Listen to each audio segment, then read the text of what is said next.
যুক্তরাজ্য আওয়ামী লীগের উপদেষ্টা কমিটির সদস্য নির্বাচিত হয় ডক্টর মোহাম্মদ শাহনেওয়াজকে সম্বর্ধনা জানিয়েছে যুক্তরাজ্য যুবলীগ ওল্ডহ্যাম শাখা।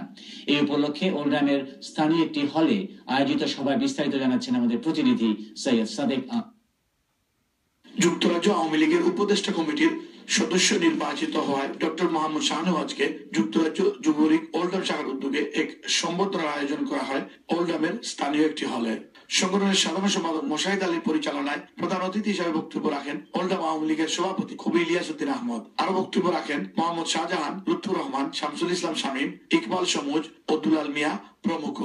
সভার শুরুতে সংগঠনের পক্ষ থেকে ডক্টর শাহনেওয়াজকে ফুলের তোড়া দিয়ে স্বাগত জানানো হয় এবং ওল্ডহ্যাম থেকে যুক্তরাজ্য আওয়ামী লীগের উপদেষ্টা কমিটিতে প্রথমবারের মতো একজন সদস্য নির্বাচিত হওয়ায় তারা যুক্তরাজ্য আওয়ামী লীগের উপদেষ্টা কমিটিকে ধন্যবাদ জানান এবং বক্তারা সর্বকালের সর্বশ্রেষ্ঠ বাঙালি জাতির জনক বঙ্গবন্ধু শেখ মুজিবুর রহমানকে নিয়ে তারেক রহমানের কটূক্তির তীব্র নিন্দা ও প্রতিবাদ জানান।